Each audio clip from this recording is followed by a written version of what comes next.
In this video lecture, I will teach you what is the displacement current. Displacement current क्या है? Okay, we have a circuit diagram. This is the capacitor.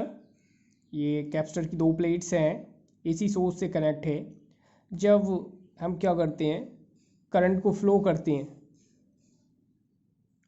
तो यहाँ पर हम एक Amperian loop draw करते हैं. Amperian loop को जब ड्रॉ करते हैं तो from the Ampere's circuital law से we can write as B dot DL equal mu not I. यहाँ करंट फ्लो हो रही है, तो जब करंट फ्लो हो रही है तो इसके अक्रॉस एक मैग्नेटिक फील्ड भी क्रिएट होगा इस वायर के. तो मैग्नेटिक फील्ड क्रिएट होगा.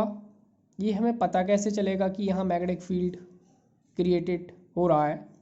अब यहाँ हम क्या करते हैं, निडल रखते हैं, मैग्नेटिक निडल. मैग्नेटिक निडल में डिफ्लेक्शन शो होता है, तो हम देखते हैं कि यहाँ मैग्नेटिक फील्ड क्रिएटेड हो गया है. मीन्स यहाँ इलेक्ट्रिक फील्ड भी है और मैग्नेटिक फील्ड भी क्रिएटेड हो गया है.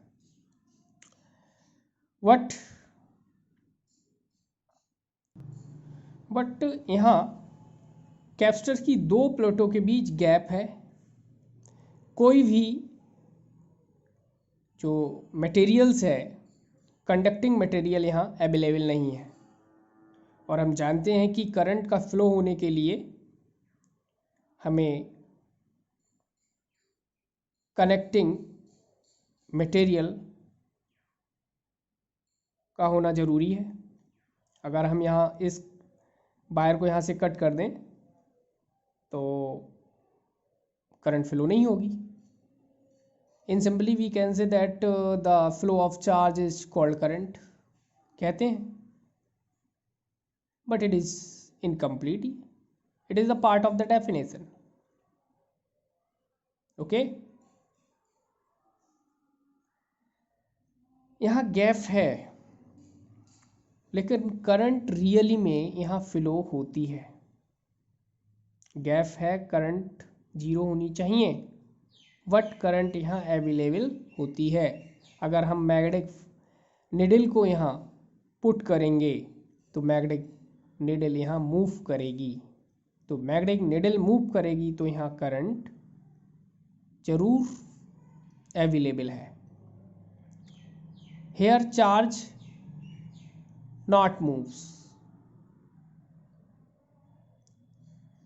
because in middle portion we have no conducting material. तो इलेक्ट्रिक करंट अगर यहाँ जीरो होगी तो मैग्नेटिक फील्ड भी यहाँ जीरो होगा, लेकिन रियली में मैग्नेटिक फील्ड यहाँ प्रेजेंट होती है. मैग्नेटिक फील्ड यहाँ प्रेजेंट रहता है. ठीक है, और मैग्नेटिक फील्ड अगर यहाँ प्रेजेंट रहता है तो कोई ना कोई करंट यहाँ प्रेजेंट रहती होगी, और उस करंट को ही हम डिस्प्लेसमेंट करंट के नाम से जानते हैं. जब करंट को फ्लो करते हैं तो पॉजिटिव चार्ज यहाँ और नेगेटिव चार्ज यहाँ कलेक्ट हो जाते हैं. Then a electric field, bearing electric field यहाँ क्रिएट हो जाता है.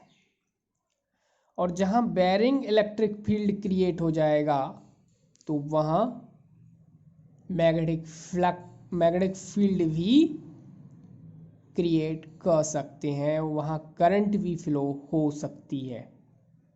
तो यहाँ क्या है,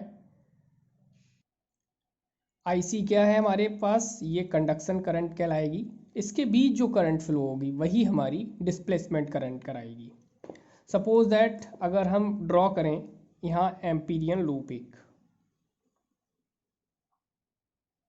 ठीक है,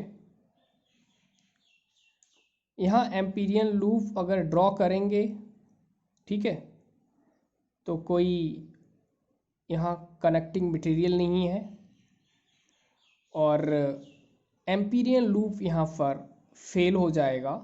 क्योंकि करंट हमारे पास यहाँ फ्लो नहीं हो रही है, तो B डॉट डी एल 0।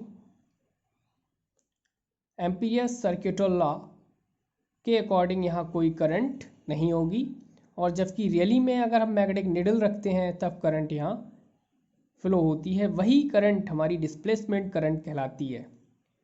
तो मैग्नेटिक एम्पियर्स सर्किटल लॉ यहाँ हमारा फेल हो गया और इसे मॉडिफाई किया, ठीक है, मैक्सवेल ने, और बाद में ये कहलाया एम्पियर्स मैक्सवेल लॉ, जिसकी इक्वेशंस हम आगे पढ़ेंगे, क्योंकि मैक्सवेल्स इक्वेशंस भी मैक्सवेल ने ही दी हैं। 4 इक्वेशंस हैं जिसमें से एक हमारी एम्पियर्स मैक्सवेल लॉ है, ठीक है। इन एम्पियर्स सर्किटल लॉ में ये मैग्नेटिक फील्ड है, ये डिपेंड्स किस पे करता है? ये डिपेंड्स करता है करंट पर, I. Okay, in next video lecture we calculated the displacement current। Okay, हम नेक्स्ट वीडियो लेक्चर में हम डिस्प्लेसमेंट करंट और इसकी डेफिनेशन को डिफाइन करेंगे। Okay, no thanks.